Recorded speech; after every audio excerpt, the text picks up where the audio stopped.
लेकिन एक प्रश्न मन में ये आता है कि अनेकानेक स्तोत्र हैं, बहुत सारे, लेकिन वर्तमान में जितनी प्रसिद्धि भक्तांबर स्तोत्र को प्राप्त है उतनी अन्य किसी भी स्तोत्र को नहीं है। क्यों?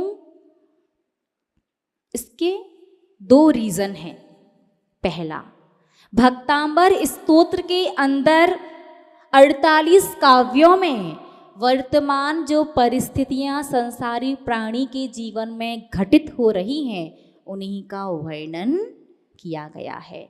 किसी काव्य से सर्प का विष दूर हो जाएगा, किसी से भयंकर हिंसक पशुओं का आतंक दूर हो जाएगा, किसी काव्य से सिर आदि शरीर आदि की पीड़ा तकलीफ सही हो जाएगी, किसी काव्य से प्राकृतिक आपदाएं हैं उनमें आपकी सुरक्षा होगी। वर्तमान में यही सब कुछ चल रहा है। एक रीज़न ये है इसका प्रसिद्ध होने का कि इस भक्तांबर स्तोत्र में वर्तमान कालीन परिस्थितियों को ध्यान में रख करके इसका लेखन किया गया है।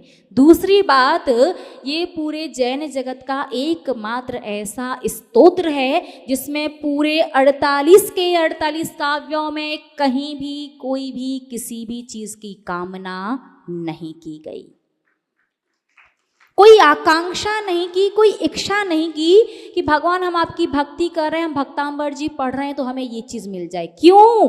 क्योंकि आचार्य मानितुंग गोस्वामी तो पूर्ण अधिकार के साथ कहते हैं कि हे भगवान, जो आपकी भक्ति करता है निष्काम निकांक्षित भावों से, उसे जीवन में कभी किसी से कुछ मांगना ही नहीं पड़ता। आपकी भक्ति से सब कुछ स्वतः मिल जाया करता है कि दिगंबर में 48 काव्य हैं और श्वेतांबर में कहीं कहीं 44 और कहीं कहीं 52, 52 ऐसे 4 उनने कहीं पर कम कर दिए हैं और कहीं पर ज़्यादा कर दिए हैं, लेकिन वो देखने में सिर्फ 48 ही सुव्यवस्थित हैं। दूसरी बात, भक्तांबर स्तोत्र की जो आचार्य भगवंत मानितुंग गोस्वामी ने रचना की तो उन्होंने मंत्र और यंत्र की रचना अलग से नहीं की। क्यों? क्योंकि उन्होंने उसी छंद में इतने सुव्यवस्थित क्रम से सभी बीजाक्षर रिद्धि मंत्रों को समाविष्ट कर दिया कि वास्तविकता में वो सिर्फ एक संस्कृत का स्तोत्र नहीं, वो मंत्रात्मक स्तुति है भगवान की। आचार्य मानितुंग गोस्वामी ने जब स्तोत्र की रचना की उसके बाद भट्टारक परंपरा आई 11वीं शताब्दी से लगभग, और भट्टारक परंपरा में अच्छे अच्छे उद्भट विद्वान हुए हैं।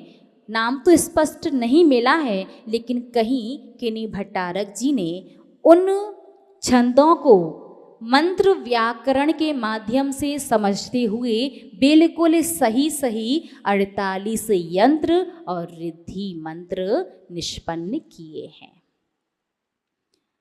आप बस इतना ध्यान रखिए, संस्कृत का स्तोत्र जब आप पढ़ने बैठें तो संस्कृत आपकी शुद्ध होनी चाहिए। क्यों?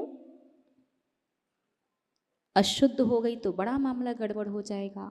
बहुत से लोग कहते हैं संस्कृत अशुद्ध ना हो जाए, इससे अच्छा हिंदी में पढ़ लेते हैं। तो हमारे आचार्य भगवंत शास्त्रों में लिखते हैं कि हिंदी 100 बार और संस्कृत 1 बार पढ़ो बराबर फलदायी होती है। अब हिंदी 100 बार पढ़ सकते क्या? एक ही स्तोत्र 100 बार संभव नहीं है, लेकिन संस्कृत 1 बार पढ़ी जा सकती है। बस आपको थोड़ा सा शुद्ध सीखना है।